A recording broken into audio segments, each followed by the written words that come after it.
Hello दोस्तों, स्वागत है आपका मेरे नए लेक्चर सीरीज़ में। तो ये सेकंड पार्ट है। पहले वाला लेक्चर जो था वो आपको देखना कंपलसरी है अगर आप इसको कंप्लीट करना चाहते हैं। तो चलिए शुरू करते हैं। सबसे पहले जो हम लोगों ने पिछले लेक्चर में पढ़ा था वो था कंबाइन कमांड। तो कंबाइन कमांड में क्या करते था कि नेम एनीथिंग, यहाँ पे हम लोग कुछ भी नाम लिख सकते हैं और यहाँ पे इक्वल लगाएंगे और यहाँ पे सी लगा के कोई भी आइटम डाल देंगे। आइटम्स क्या हो सकते थे हमारे, कोई भी नाम हो सकता है, नंबर कुछ भी हो सकता था। यहाँ पे हमारा नाम भी हो सकता था और कोई भी नंबर, मतलब कॉम्प्लेक्स नंबर भी हो सकता था। कोई दिक्कत नहीं थी, इसमें सब एंटर हो जाता। बस सेपरेशन क्या होना चाहिए था, इससे होना चाहिए था। और यहाँ पे हम लोगों ने ये इन्वर्टेड कॉमा लगा रखा है। इन्वर्टेड कॉमा की कोई ज़रूरत नहीं है अगर आप इसको बताना चाहते हैं एज ए स्ट्रिंग टाइप। अगर आपने प्रोग्रामिंग किया है तो उसमें स्ट्रिंग कहते हैं और यहाँ पे इसी चीज़ को हम लोग कहते हैं करेक्टर कहते हैं। ठीक है, करेक्टर कहते हैं। तो यहाँ पे हम लोग इस चीज़ को करेक्टर कहते हैं। अगर डबल इन्वर्टेड कॉमा में कोई भी चीज़ है तो उसको करेक्टर कहेंगे।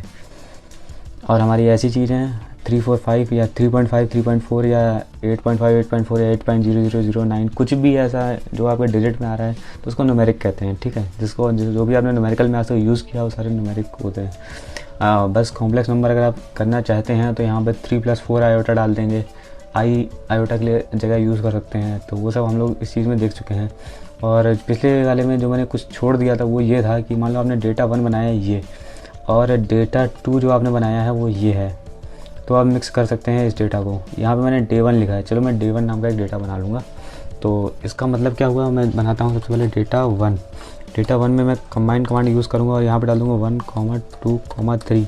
क्यों? क्योंकि यहाँ पे हम लोग यूज़ करते हैं सेपरेशन के लिए कॉमा, तो हम लोगों ने यहाँ पे भी डाल दिया। अब मैं यहाँ पे बनाऊँगा एक और डेटा, मान लो डे बना देता हूँ डे। ठीक है, और डे को मैं कंबाइन कर रहा हूँ और यहाँ पे क्या लिख रहा हूँ मंडे।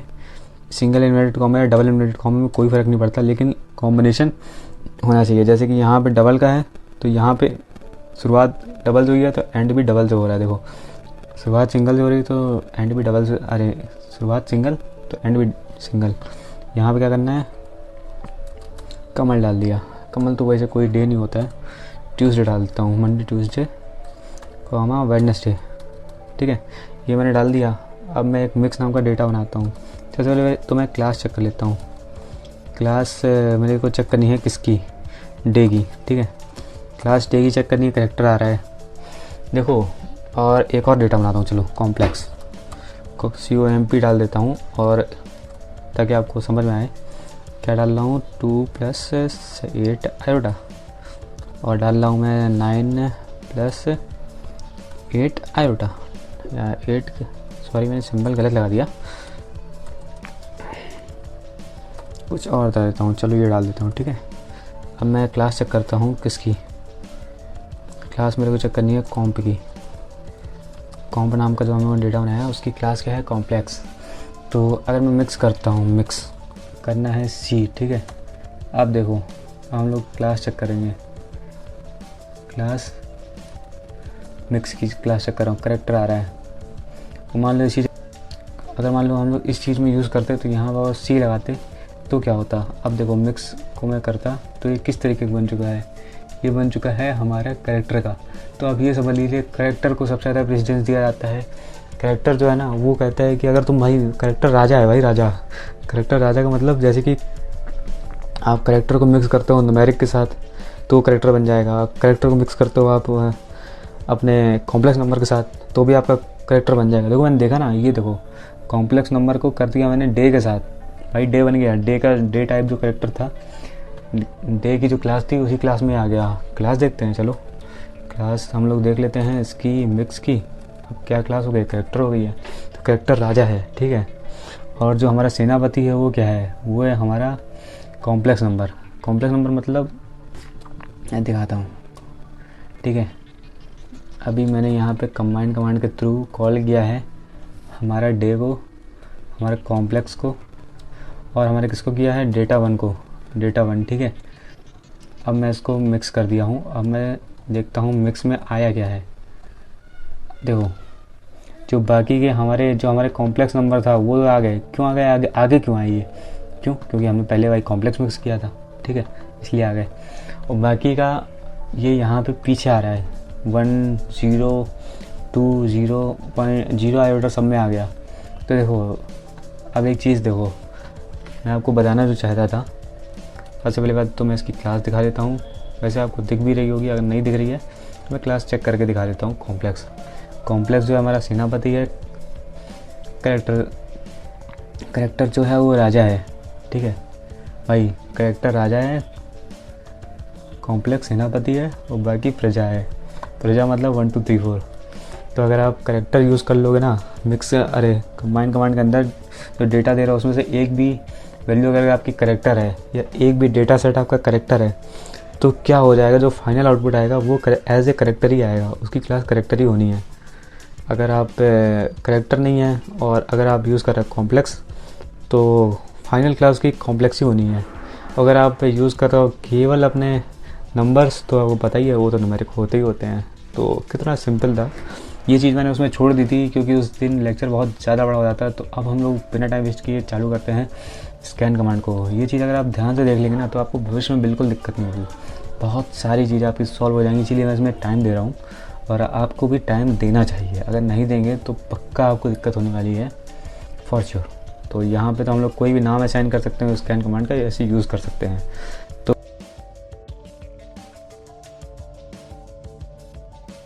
तो चलो अभी स्टार्ट करते हैं हम लोग स्कैन कमांड के द्वारा कैसे डेटा को एंटर करा जाता है आर प्रोग्राम में, ये हम लोग सीखेंगे। कैसे इसमें हम लोग कोई भी डिजिट एंटर करा सकते हैं, कोई भी नाम एंटर करा सकते हैं, वो सब अब हम लोग देखने वाले हैं। स्कैन कमांड और कंबाइन कमांड में थोड़ा सा फ़र्क होता है, बहुत थोड़ा सा, वो जानना बहुत ज़रूरी है। अगर वो आपने गलत कर दिया तो आपके मार्क्स कट जाएंगे। तो सबसे पहले हम लोग देखते हैं डेटा 3 जो मैंने बनाया है, ये स्कैन क्या लिखा है, इसका मतलब क्या है। देखो स्कैन कमांड को कैसे कॉल किया जाता है, ऐसे इस तरीके से स्कैन कमांड को आप कॉल कर सकते हैं। चलो कॉल तो भाई मेरे को समझ में आ गया। अब जो मैंने कॉल किया वो डेटा मेरे को किस में स्टोर कराना है, मेरे को कराना है वो डेटा 3 में स्टोर कराना है, ठीक है। डेटा 3 में डेटा स्टोर कराना है, मेरे को दिख भी रहा होगा आपको, और उसमें मेरे को ये स्टोर कराना है। तो चलो स्टोर करते हैं। सबसे पहले मैं बना लेता हूँ डेटा 3 नाम का एक वेरिएबल, जिसको मैं असाइन कर देता हूँ स्कैन कमांड में एंटर कर दिया। अब मेरे को एंटर क्या कराना है, 6 एंटर कराना है, फिर एक स्पेस देना है, फिर 7 एंटर कराना है। स्पेस एंटर नहीं हो रहा है, स्पेस क्या बता रहा है, सेपरेशन, ठीक है। स्पेस सेपरेशन बता रहा है। सेपरेशन मतलब इन दोनों को सेपरेट कर रहा है, क्योंकि हमें 6 7 एंटर कराना था। तो 67 एंटर करा देते तो समझ नहीं पाता है कि ये 67 है कि 67 है। अगर मान लो मैं ये एंटर करा देता तो उसको पता नहीं चलता। तो सेपरेशन के लिए हम लोग क्या यूज़ कर रहे हैं, एक space 6 space 7 space 8 space 7 space 6 space 3 space 8 space 9 space 1 space 0 space 7, ठीक है। ये हो गया। अब इस पर ये तो हो गया, लेकिन अब मेरे को स्कैन कमांड में मान लो कॉपी करके डेटा डालना होता तो मैं कॉपी करके भी ऐसे डाल सकता था, Ctrl+C करता, डेटा जहाँ से कॉपी करना था Ctrl+V कर देता। लेकिन ध्यान रखिएगा कि जो आप कॉपी कर रहे हैं वो वैल्यूज़ क्या होनी चाहिए, स्पेस सेपरेटेड होनी चाहिए। देखो स्पेस सेपरेशन है, सेपरेशन बीच में स्पेस है, इन दोनों का सेपरेशन किस तरीके से है, एक स्पेस से ही तो है।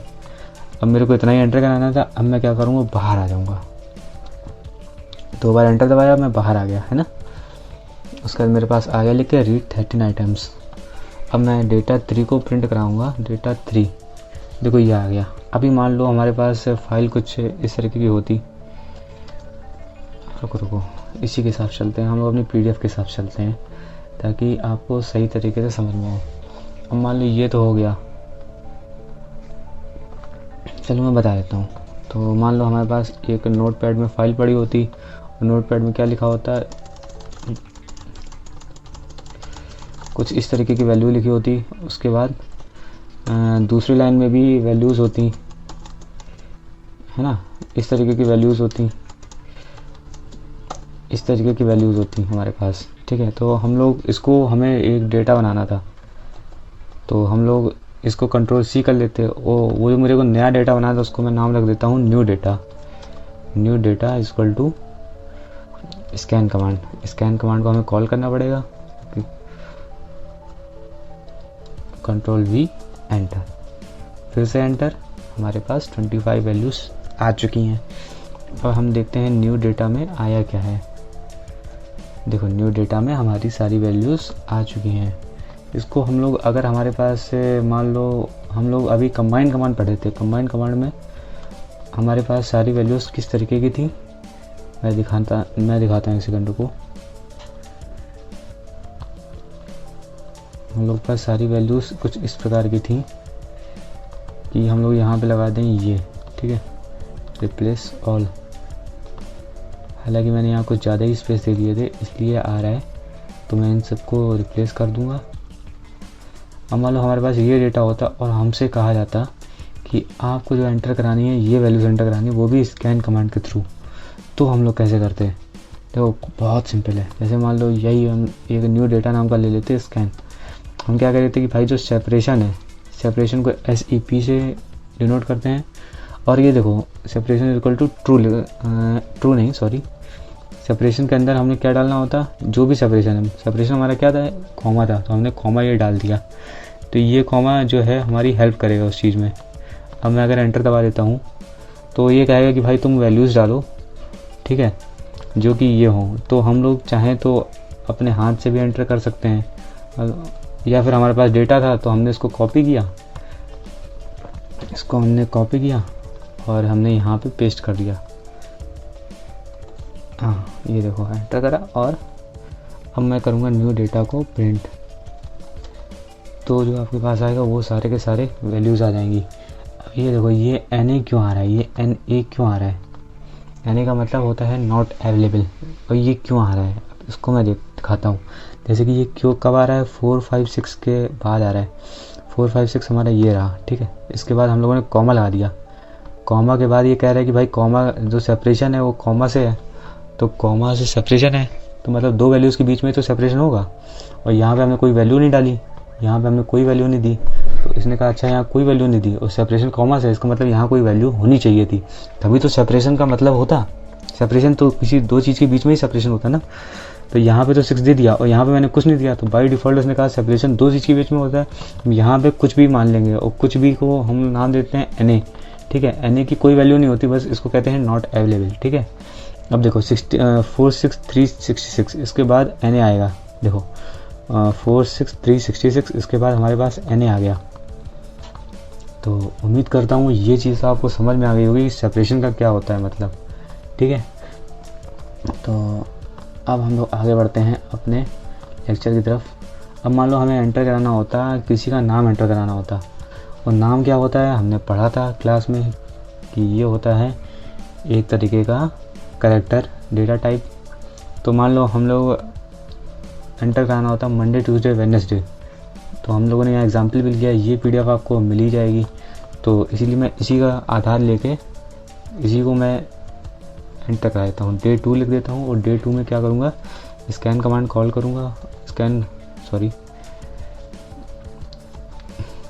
कमांड के बाद में ये ब्रैकेट लगाना बहुत ज़रूरी है, व्हाट। अब हम लोग क्या करेंगे, व्हाट हम लोग क्या एंटर करा रहे हैं, करेक्टर, ठीक है। ये हम लोगों ने करेक्टर एंटर करा देने हैं, करेक्टर एंटर कराने हैं, तो हमने करेक्टर लिख दिया। करेक्टर के बाद ये लगा दिया। तो अब हम लोग के पास क्या होएगा, हमसे कहेगा भाई आपने करेक्टर एंटर कराए हैं। अब देखो सेपरेशन बाय डिफ़ॉल्ट क्या होता है, सेपरेशन इसमें हमने सेपरेशन कुछ कहा था, इसमें हमने SEP कुछ, इसमें हमने कहा था क्या कॉमा, लेकिन क्या इसमें कहा था, इसमें कुछ नहीं कहा था। बाय डिफ़ॉल्ट क्या हो गया फिर, बाय डिफ़ॉल्ट सेपरेशन होता है हमारा स्पेस, ठीक है। इसको ध्यान रखना है आपको। तो हम लोगों ने यहाँ पे इस लाइन का क्या मतलब हो जाएगा, डे 2 में जो वैल्यूज आनी चाहिए वो स्कैन कमांड के थ्रू आनी चाहिए। और उसमें हमने बताया व्हाट इक्वल टू करेक्टर। अभी हमने सेपरेशन कोई बात नहीं की, इसका मतलब जो सेपरेशन है अभी भी वही है जो पहले बाय डिफ़ॉल्ट एक प्रोग्राम में आता है, ठीक है।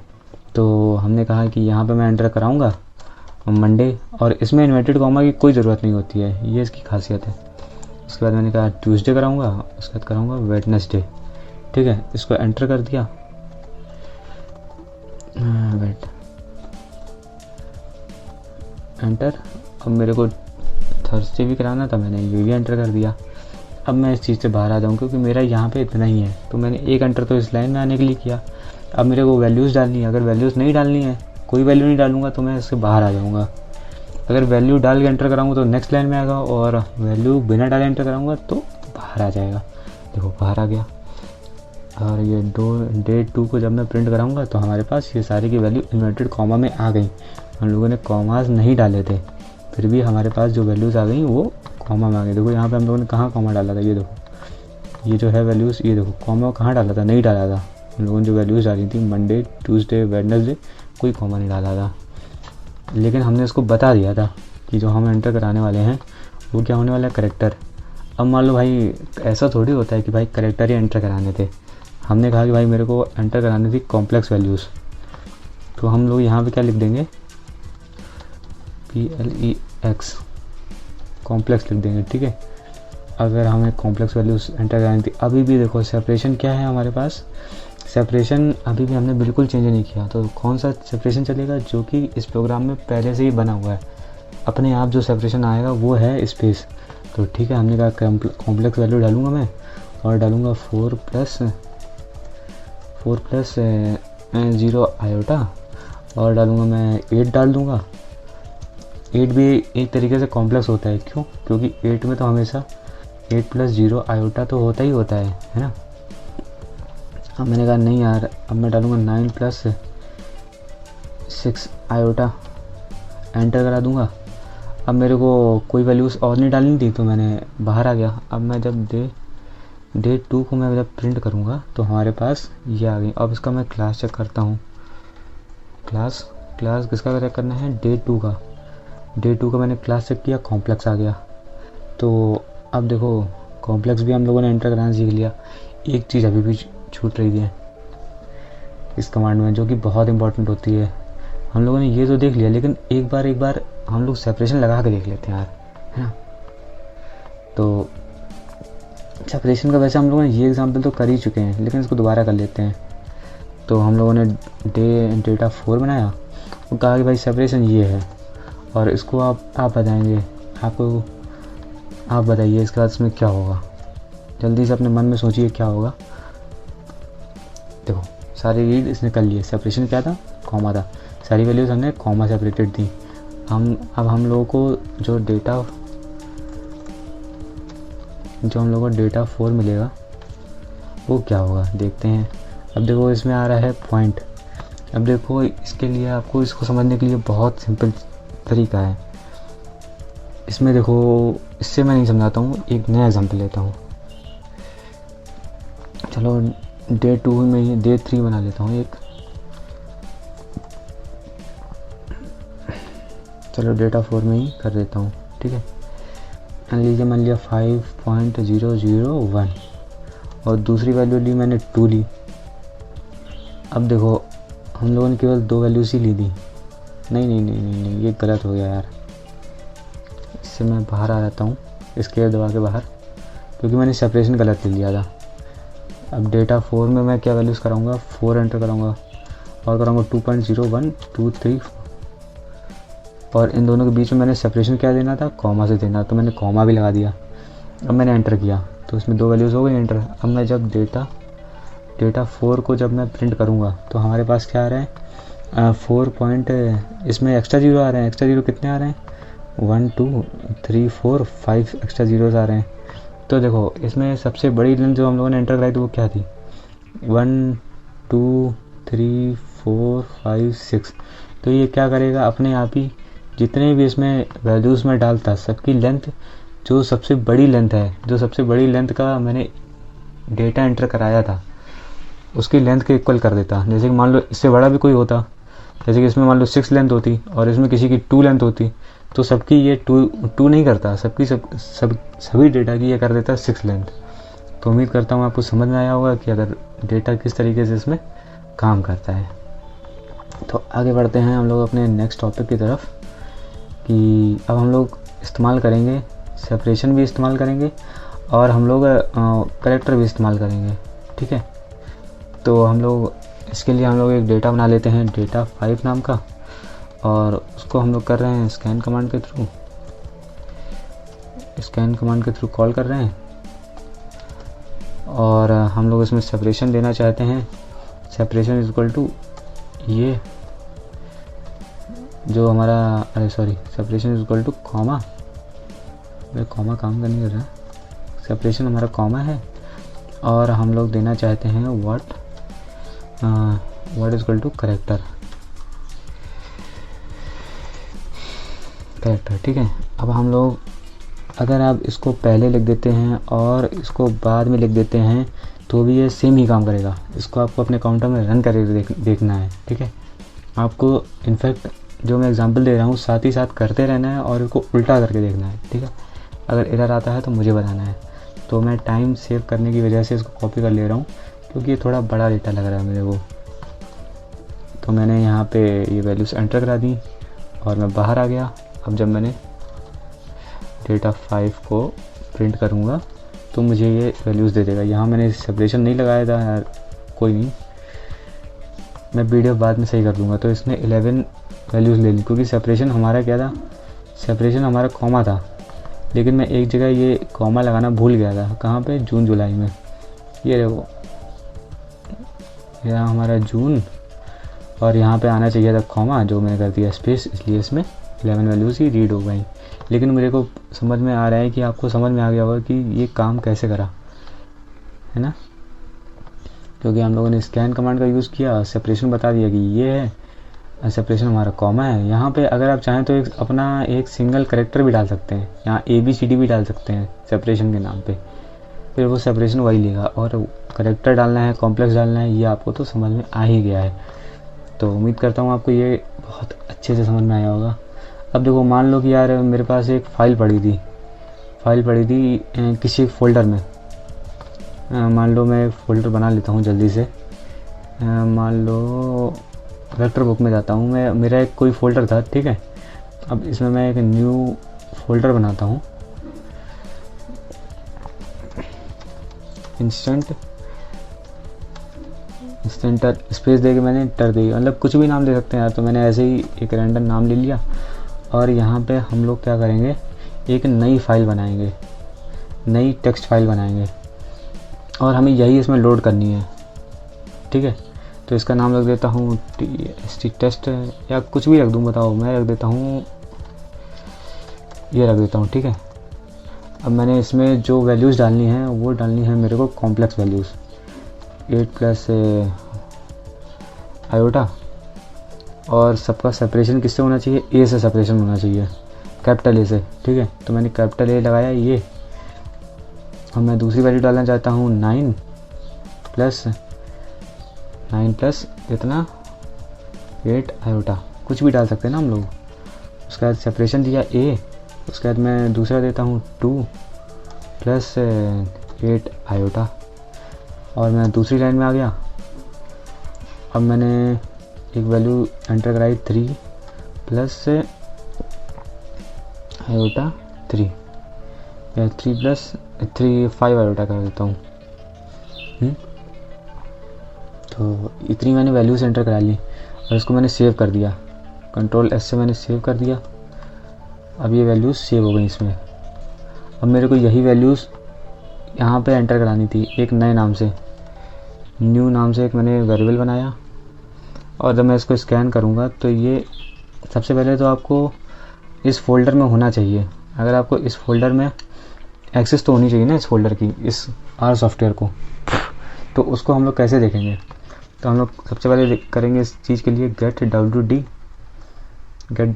और ये तो ये क्या करेगा, गेट करेगा वर्किंग डायरेक्टरी मतलब किस फोल्डर में ये है। वर्किंग डायरेक्टरी का मतलब फोल्डर समझ लीजिए। तो इसने कहा कि आप भैया C यूज़र 19870 और डॉक्यूमेंट्स में है, आपके में यहाँ पे कुछ और लिख के आ सकता है। मान लो कुछ भी लिख के आ रहा है, आपको उससे बिल्कुल भी नहीं करना है चिंता। आपको क्या करना है, यहाँ सीधा जाना है यहाँ पे, ठीक है। इसको यहाँ से आपको कॉपी करना है, ठीक है। ये कॉपी हो गया बस। अगर आप इतना कर सकते हैं तो आप ये काम बहुत आसानी से कर सकते हैं। उसके बाद हमने गेट WD तो कर लिया, लेकिन हमें तो क्या करना है, हमें तो इस फोल्डर में जाना है। तो हम क्या करेंगे, सेट WD करेंगे, SETWD, ठीक है, सेट WD। अब तो ये तो कर लिया भाई, लेकिन हमें पाथ जो है वो भी देना पड़ेगा। अब ध्यान से देखिए, यहाँ पे ये चीज़ क्या है, फॉरवर्ड स्लैश, और यहाँ पे हम लोग के पास क्या है, बैकवर्ड स्लैश। तो हम लोग को ये सारे के सारे चेंज करने पड़ेंगे, ठीक है, क्योंकि विंडोज़ में वो उल्टा समझता है। तो हम लोग सारे के सारे चेंज कर लेंगे। किस तरीके से, इस तरीके से सारे चेंज करेंगे इस सिंबल से। जितने भी ये फॉरवर्ड स्लैश हैं उनको बैकवर्ड से, इन स्लैशेस को उल्टा कर देंगे। तो हम ये उल्टा करते हुए जा रहे हैं और यहाँ पे हो गए सारे के सारे। अब मैं अगर एंटर दबाऊँगा तो अब इसके बाद मैं करूँगा गेट WD, अब मैं देखता हूँ तो इसने बताया कि आप इस फोल्डर के अंदर आ चुके हैं। अब मैं इस फोल्डर के अंदर आ चुका हूँ तो मैं इस फाइल को भी एक्सेस कर सकता हूँ, है ना। तो अगर अब मैं एंटर करूँगा यार तो कुछ ये सिंटेक्स होगा इसका। मान लो हम लोग एंटर कराना होता है डेटा 6 में,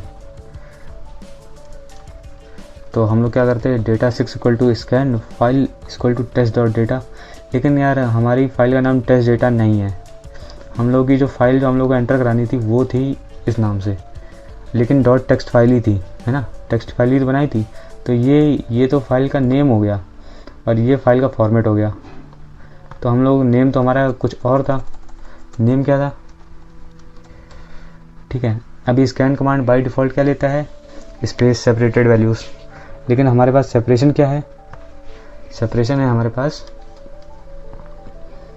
जो हमारे पास सेपरेशन है वो क्या है, वो है हमारे पास एक तरीके से ए हम लोगों ने डाला था, और ए हम लोगों ने डाला था वो तो हमें इन्वर्टेड कॉमा में डालना पड़ेगा। ए सेपरेशन है और हमारे पास जो वैल्यूज़ हैं वो क्या हैं, क्या कोई बता सकता है जो हम लोग के पास वैल्यूज़ हैं वो क्या हैं, वो हैं करेक्टर। तो हम लोग क्या यूज़ करेंगे, अरे वो हैं हमारे पास कॉम्प्लेक्स। तो हम लोग क्या करेंगे, what is equal to COMPLEX, ठीक है, कॉम्प्लेक्स यूज़ करेंगे। अब हम लोग अगर एंटर करेंगे तो ये वैल्यूज़ इसमें एंटर हो जाएंगी। उप्स इट्स गेटिंग सम एरर। तो क्या एरर दे रहा है इसको हम लोग पढ़ते हैं, error in file, okay, scan exception एक कॉम्प्लेक्स गॉट 8+ आयोटा, ओके, यहाँ पे एरर दे रहा है एक्सेप्टेड। तो हम लोग सबसे पहले अपनी फाइल में चले जाते हैं और इसको चेक करते हैं इसमें क्या दिक्कत है।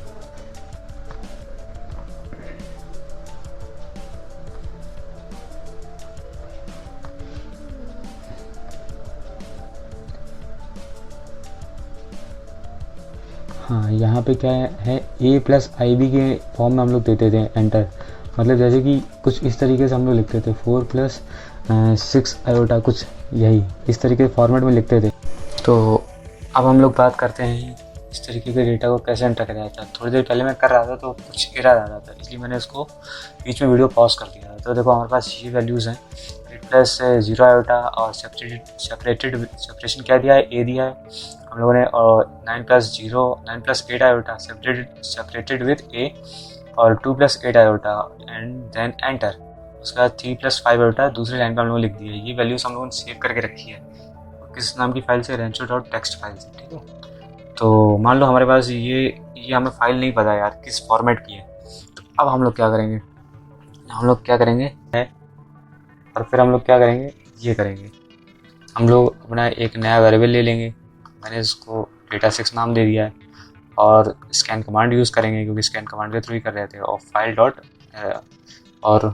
फाइल का नाम लिख देंगे विथ उसका एक्सटेंशन क्या है, टेक्स्ट फाइल का होता है txt होता है, ठीक है। और सेपरेशन जो हम लोगों ने दिया है वो ए दिया है, अभी मैंने देखा, ये देखो सारी वैल्यूज़ किससे सेपरेटेड है, ए से सेपरेटेड है, ठीक है, सारी वैल्यूज़ ए से सेपरेटेड है। और जो हम लोग एंटर करा रहे हैं डेटा वो क्या है, कॉम्प्लेक्स टाइप का है। तो हम लोग यहाँ पे आके एंटर कर देंगे।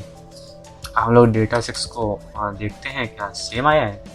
तो हम लोगों ने देखा कि यार ये तो सेम आ रहा है, देखा। तो इस तरीके से भी कितने आराम से हम लोग कॉम्प्लेक्स डेटा को भी हैंडल कर सकते हैं। अब मान लो जैसे कि भाई यार हम लोग पास कोई एक फाइल होती और हम लोग को ये नहीं करना चाहते, हम लोग नहीं चाहते कि हमारे को डायरेक्टरी चेंज करनी पड़े, तब हम लोग क्या करते हैं, और सिंपल कमांड है यार, डेटा 6 लिखते हैं। तो उसके लिए कमांड होती क्या है, पहले मैं आपको दिखा देता हूँ। उसके लिए कमांड होती है file.choose, ठीक है, file.choose, और बाकी जो आपको देना है इन्फॉर्मेशन वो आपको देना ही पड़ेगा। स्कैन का दे दिया मैंने, ठीक है। रुको मैं ऊपर वाला ही इंपोर्ट कर लेता हूँ ताकि कुछ आसानी रहे हम लोग को। अब मैं जैसे कि इसी में चेंज करना होता तो हम लोग क्या चेंज करते, हम लोग बस इसको हटा देते, ठीक है। इसको हटाने के बाद क्या करते, फाइल डॉट चूज़ कर देते, ठीक है। तो ये क्या करेगा, हमारे पास एक विंडो खोल देगा। जैसे कि हम लोग कभी कभार नेट चलाते हैं और वहाँ पर हम लोगों को फ़ोटो अपलोड करनी होती है, तो कहते हैं भाई कहाँ से अपलोड करनी है, तो यही कमांड यूज़ होता है, ठीक है। यही वर्किंग होती है उस कमांड की, जो आपका अंदर के कंप्यूटर के फोल्डर को एक्सेस देता है, ठीक है। तो एंटर किया तो हमारे पास एक नई विंडो खुल के आ गई। उसने कहा कहाँ से लेना है, तो हमने कहा भाई इधर से लेना है। हम मतलब कहीं भी हो सकते थे। अभी तो मैंने वर्किंग डायरेक्टरी ये सेट कर रखी थी, मान लो हमारी वर्किंग डायरेक्टरी ये होती तो हमें वहाँ पे जाना पड़ता है ना। तो हम लोग वहाँ पे पहुँच जाते, तो हम वहाँ से जाके इस फाइल को चूज़ कर लेते। अब हमें यहाँ पे वैल्यूज़ मिल चुकी हैं। ओके, हम लोग को यहाँ पे वैल्यूज़ मिल चुकी हैं। अब हम लोग डेटा 6 को प्रिंट कर लेते हैं। तो देखिए हमारे पास डेटा 6 आ चुका है कितने आराम से। और यहाँ पे हमें फाइल फॉर्मेट की भी ज़रूरत नहीं पड़ी। जो हम लोग टेक्स्ट पता कर रहे थे, टेक्स्ट को पता करने का एक और अच्छा तरीका है, वो मैं आपको अगले वीडियो में बताऊँगा। तो अभी हम लोग नेक्स्ट टॉपिक जो हमारा होगा वो होगा कि बड़ी बड़ी फाइलें जो होती हैं, जैसे कि मान लो ज़्यादातर काम जो होता है वो होता है एक्सेल सीट पे, है ना। अब एक्सेल सीट पे तो होता है काम, लेकिन अब हम लोग उसको आर प्रोग्राम में क्या हैंडल कर सकते हैं, किस तरीके से हैंडल कर सकते हैं। तो 3 मेन कमांड है, read.csv होती है, read.delim होता है और read.table होता है। read.delim2 भी होता है, उसकी बात हम थोड़ा कम करेंगे, लेकिन अगले लेक्चर में आपको वो सब चीज़ें मिल जाएंगी। तो अभी के लिए बस इतना ही। अगर आप चाहें तो हम लोगों का प्रीवियस लेक्चर देखने के लिए इस पर क्लिक कर सकते हैं। इस PDF को अगर डाउनलोड कर लेते हैं तो सीधा लिंक मिल जाएगा, वरना डिस्क्रिप्शन में तो होगा ही। प्लेलिस्ट इसकी मैं बना दूंगा, तो वहाँ से आप यहाँ पे आप क्लिक करेंगे तो आप उसी प्लेलिस्ट में आ जाएंगे, सारे लेक्चर देख सकते हैं। और अगर आपको ये जो मैंने पढ़ाया है इसके बिहाफ पे अपनी नॉलेज चेक करनी है तो यहाँ पे जाके आप एक क्विज में पार्टिसिपेट कर सकते हैं, तो वहाँ से आप अपनी नॉलेज भी चेक कर सकते हैं। So thanks for listening and as always God bless you all.